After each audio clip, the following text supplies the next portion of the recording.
अस्सलामु अलैकुम रहमतुल्लाहि व बरकातहू। एक दफ़ा हज़रत अली रज़ी अल्लाह ताला अन्हु की खिदमत में एक शख्स हाजिर हुआ और पूछने लगा कि ए इमाम अली, मुझे बताइए कि इंसान जब फोत हो जाता है तो कब्र में इंसान की पहली रात कैसे गुजरती है।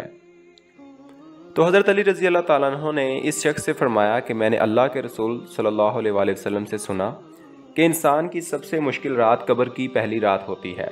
जब दूसरे इंसान, इसके दोस्त, अजीज़ व क़ारब, रिश्तेदार इसे दफना के छोड़कर चले जाते हैं तो वो इंसान रोता रहता है और हर एक दोस्त के पास जाकर इसे रोकने की कोशिश करता है कि मुझे छोड़कर ना जाओ, लेकिन अफसोस इसकी आवाज़ कोई नहीं सुनता।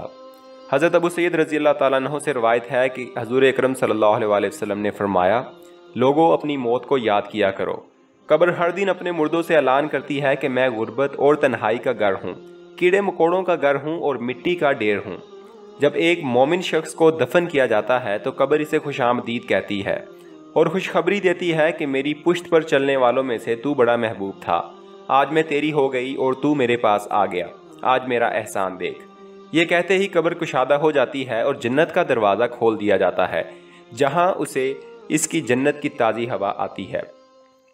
हज़रत अबू हुरैरा रज़ी अल्लाह ताला अन्हु का बयान है कि हुज़ूर अकरम सल्लल्लाहु अलैहि वसल्लम एक जनाजे में शरीक थे और मैं भी आप सल्लल्लाहु अलैहि वसल्लम के हमरा था। आप एक कब्र पर बैठ गए और फरमाया कि ये कब्र हर रोज़ बाआवाज़ बुलंद कहती है कि आदम की औलाद, तू क्यों मुझे भूल गया? क्या तुझे ये मालूम नहीं कि मैं तन्हाई का घर हूँ, गुर्बत का घर, वहशत का घर और कीड़े मकोड़ों का घर हूँ? मगर अल्लाह जिसके लिए कुशादगी का हुक्म फरमाएगा उसके लिए कुशादा हो जाऊँगी। इसके बाद आप सल्लल्लाहु अलैहि वसल्लम ने फरमाया, ए कब्र, तू या तो जन्नत का बाग है या तो फिर भड़कती हुई आग का एक तंदूर है। हुज़ूर अकरम सल्लल्लाहु अलैहि वसल्लम ने फरमाया कि मुर्दा जब कब्र में रखा जाता है तो कब्र इसे कहती है, ए इब्ने आदम, तू हलाक हो, तुझे किस चीज़ ने मुझसे धोखे में रखा? क्या तुझे मालूम न था कि मैं कीड़े मकोड़ों का घर हूँ? तुझे किस चीज़ ने मुझसे बहका कर नडर कर दिया और तू मेरी पुश्त पर बहुत अकड़ कर चलता था? और अगर वो मुर्दा नेक होगा तो जवाब देने वाले इसे जवाब देंगे कि ए कब्र, तू देख तो सही कि इसके अमाल कैसे हैं। ये अच्छाई इख्तियार करता था और बुराई से दूर रहता था। ये सुनकर कब्र कहती है, बेशक ये नेक था, अब मैं इसके लिए इसके अमाल की वजह से सरसब्ज हो जाती हूँ। मुर्दे का जिस्म इस वक्त नूर से मुनव्वर हो जाता है और इसकी रूह अल्लाह ताला की तरफ भेज दी जाती है।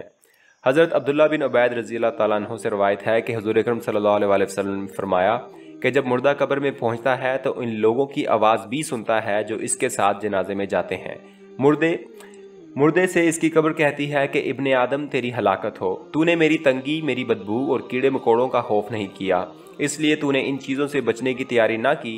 बदअमाल मुर्दे से कब्र कहती है कि तूने मेरी तारीकी, मेरी वहशत, मेरी तन्हाई और तंगी, मेरा गम तुझे याद नहीं रहा।